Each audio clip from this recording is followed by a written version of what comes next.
The silver disk descended from the night sky, its smooth surface reflecting the city lights below.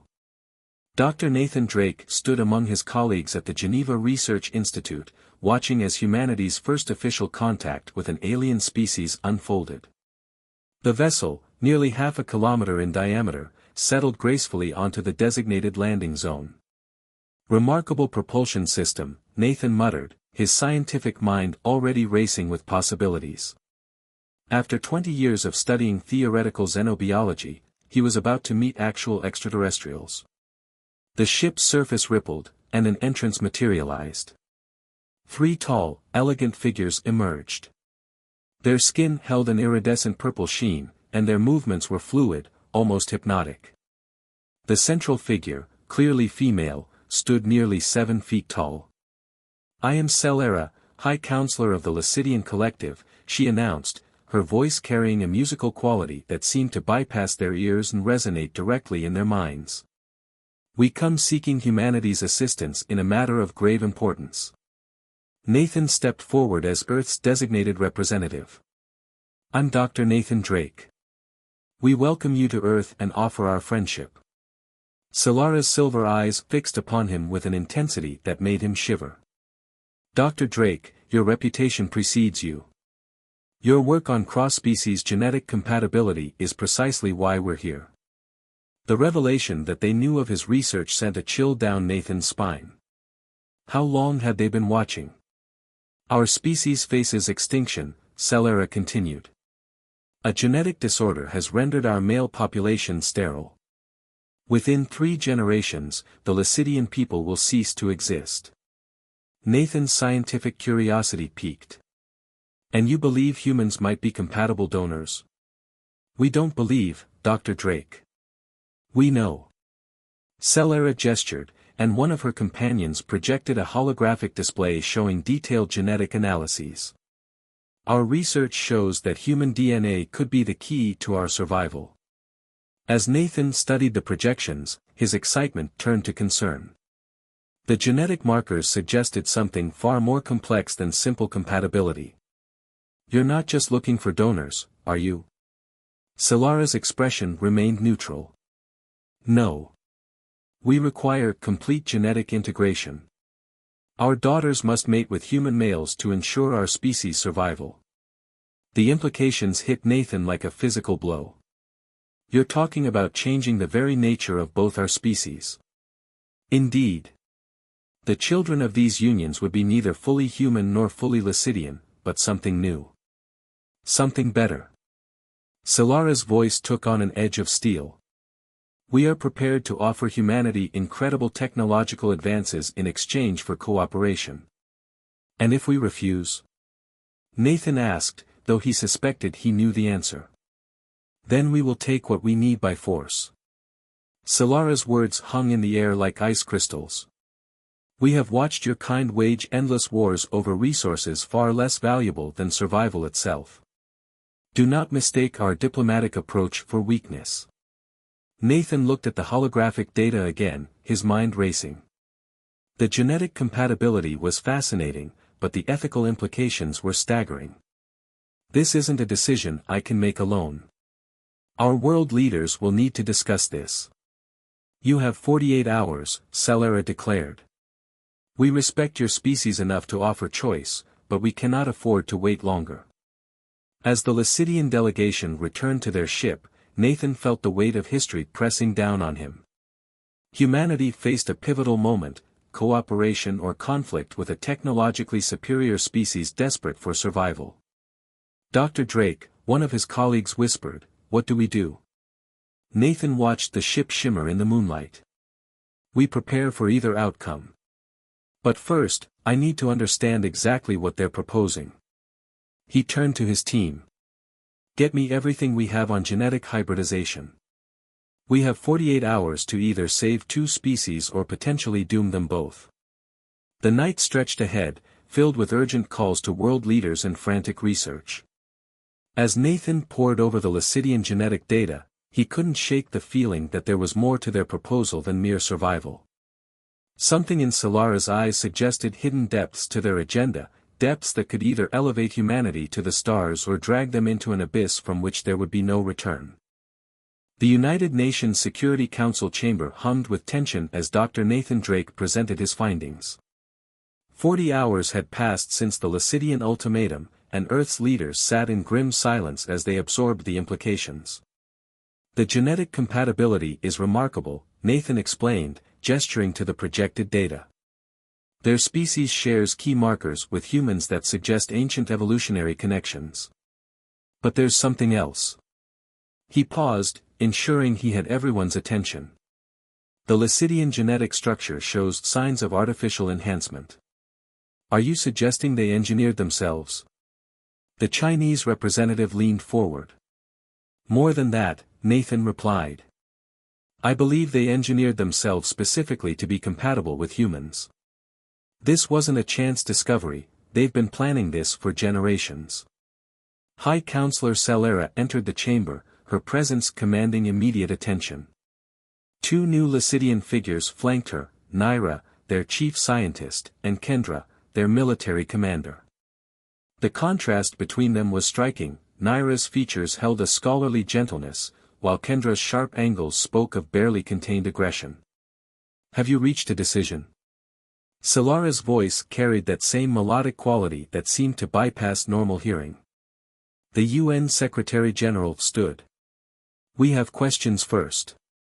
Dr. Drake has discovered some concerning aspects of your proposal. Naira stepped forward, her violet eyes meeting Nathan's. You've noticed our genetic modifications. It wasn't a question. Yes, Nathan confirmed. How long have you been preparing for this? We detected your species 300 years ago, Naira explained. We recognized your potential immediately. While your kind was inventing steam engines, we were already adapting our genome to ensure compatibility. Kendra's voice cut through the chamber like a blade. Time grows short. The genetic degradation accelerates with each generation. We need an answer. Nathan studied the three Lacidian women. Why not share your technology? Let us help you find another solution. Because this isn't just about survival, Celera revealed. It's about evolution. Our species has reached its peak. We need human genetic diversity, your adaptability, your creativity, your remarkable capacity for growth. In return, your children will inherit our technological understanding, our longevity, our mental capabilities. The Russian representative spoke up. And if we agree, how would this process work? Selected human males would be paired with Lacidian females, Naira explained. The process would be voluntary, with both parties having choice in the matter. We estimate needing approximately 10,000 human participants initially. And these children, Nathan pressed, what would be their status? Their rights? They would be bridge builders, Celera declared. Citizens of both worlds, belonging fully to each. We propose establishing joint colonies where both species can live together, raising the next generation as one people. The chamber erupted in overlapping conversations. Nathan watched as Earth's leaders debated humanity's future, but his attention was drawn to Naira. The Lacidian scientist was watching him with an intensity that suggested she had her own agenda. Dr. Drake, she said softly, approaching him while the debates continued. There's something else you should know. The genetic compatibility, it's strongest in individuals with certain markers. Markers that you possess. Nathan's breath caught. What are you saying? You wouldn't just be overseeing the program, Naira explained. You would be crucial to its success. Your genetic profile is exactly what we've been seeking. Before Nathan could respond, the Secretary-General called for order. We have deliberated and reached a preliminary decision. Earth will agree to the proposal, with conditions. We want oversight, transparency, and guarantees of human rights throughout the process. Celera inclined her head. Acceptable. We suggest forming a joint council to oversee the program, with Dr. Drake serving as humanity's primary representative. Nathan felt the weight of history settling on his shoulders once again. He looked at Naira, seeing both promise and warning in her gaze. The Lycidians were offering humanity the stars, but at what cost? And why did he feel like he was missing crucial pieces of the puzzle? As the formal agreements were drafted, Nathan couldn't shake the feeling that they were stepping into something far more complex than a simple breeding program. The Lycidians' careful genetic engineering, their specific interest in his DNA, the way Naira watched him, it all suggested layers of planning that went beyond mere species survival. The next phase would reveal whether humanity was walking into an evolutionary renaissance or a carefully laid trap. And Nathan Drake found himself at the center of it all, a position both terrifying and exhilarating. 3 months into the human-Lycidian integration program, Nathan Drake found himself navigating increasingly complex political waters. The joint colony on a remote Pacific island had grown into a thriving community, but beneath the surface of cooperation, tensions simmered. The genetic integration is proceeding better than expected, Naira reported during their daily briefing. They stood in the colony's research center, surrounded by holographic displays showing DNA strands merging and evolving. The first pregnancies are progressing well, though yours is particularly fascinating. Nathan absently touched the bracelet that monitored his vitals, a requirement for all human participants. His union with Naira had been unexpected, evolving from their shared scientific curiosity into something deeper. Now she carried their child, one of the first human Lycidian hybrids. "There's something you're not telling me," Nathan said, studying her expression. "You've been monitoring these pregnancies too closely for simple medical oversight." Naira hesitated, her iridescent skin shifting through shades of purple. "You're right. The hybrid embryos are showing unexpected developments. Their genetic structure is evolving at an accelerated rate." Before she could elaborate, an alarm blared through the facility. Security feeds showed chaos erupting in the residential sector.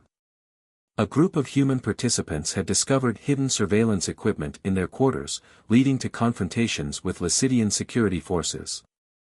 "This isn't just about monitoring health, is it?"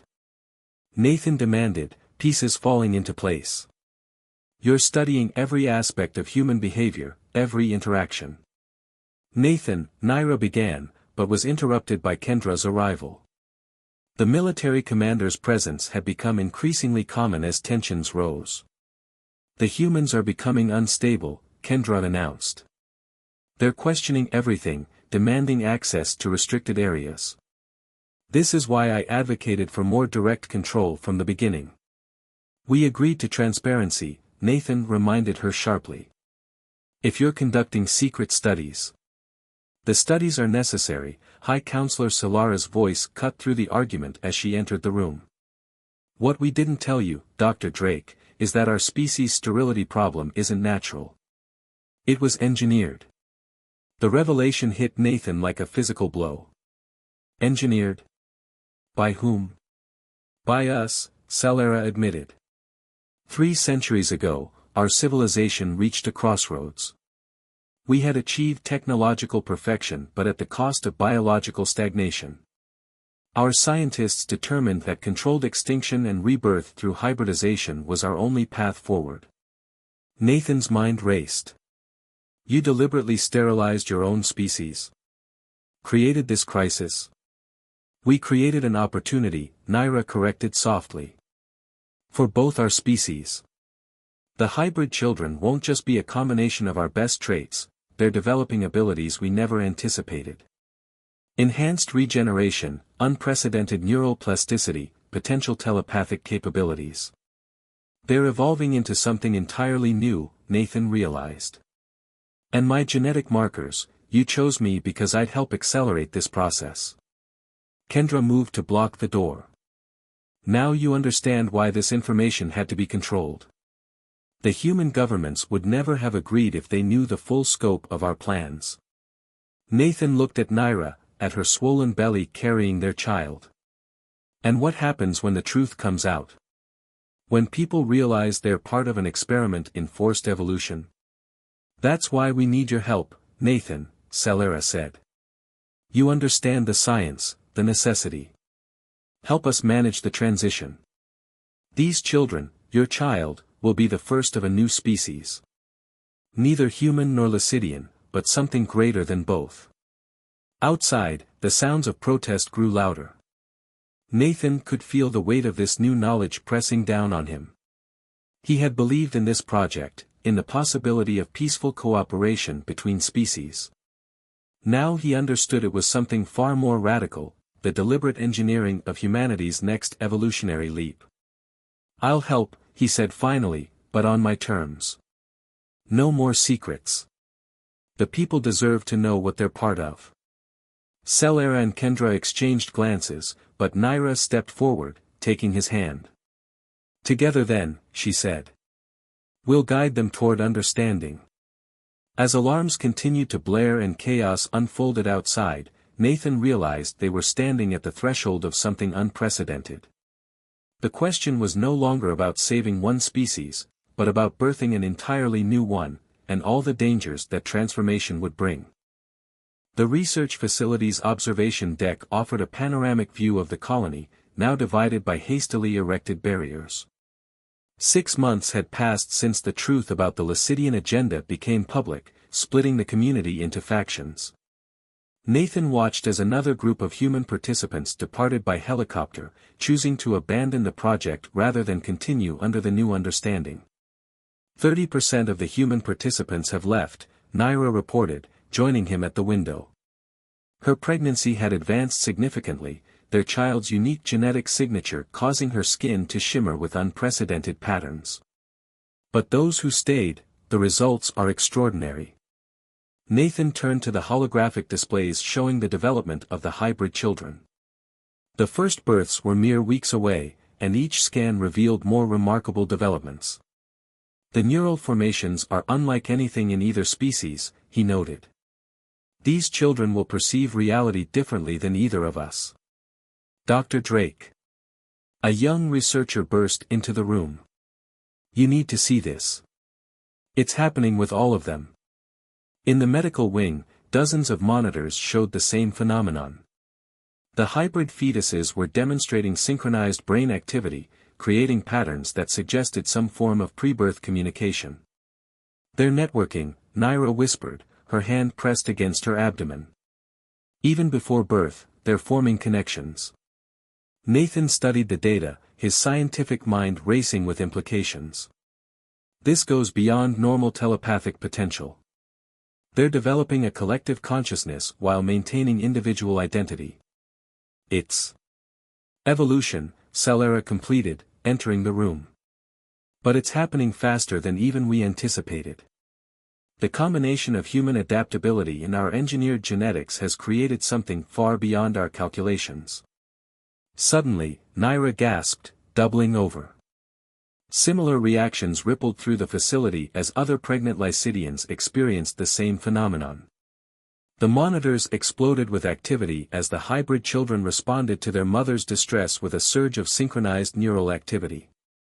"They're protecting themselves," Nathan realized, supporting Naira. "The shared consciousness, it's not just communication. It's a defense mechanism." Kendra burst in, her usual composure shattered. "The humans who left, they're talking to the media. Military forces are mobilizing. They're calling it a hostile takeover of human evolution. We need to evacuate," Celera decided. "We can't risk military intervention, not with the births so close." But Nathan saw another option. "No," he said firmly. "No more running, no more secrets. These children, our children, they're showing us the way forward. They're building bridges between minds, between species. We need to show the world what's really happening here." Using his authority as Earth's representative, Nathan opened the facility to selected journalists and scientific observers. Under controlled conditions, they were allowed to witness the extraordinary developments taking place. "What we're seeing isn't the end of either species," he explained to the world's media. "It's the beginning of something new. These children will have abilities we can barely comprehend, but they'll need both humans and Lacidians to guide them, to teach them, to help them understand both aspects of their heritage."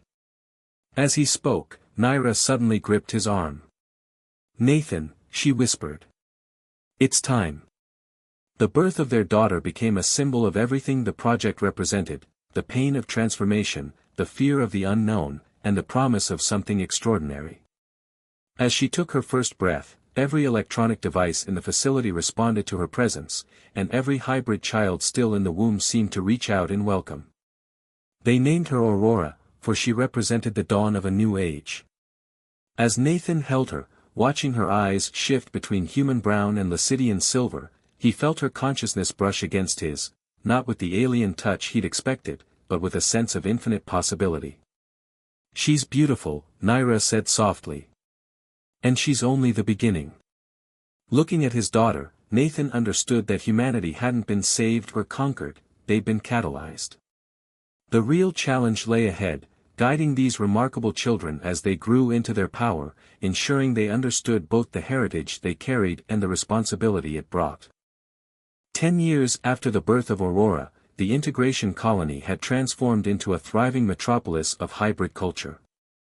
The city, now called Nova Concordia, stood as a testament to what could be achieved when species worked together rather than against each other. Nathan watched from his office as children, human, Lacidian, and hybrid, played together in the central plaza. His daughter Aurora, now a striking 10-year-old with iridescent skin and shifting eye colors, led a group in what appeared to be a complex game involving both physical and telepathic elements. Still watching over them like a sentinel?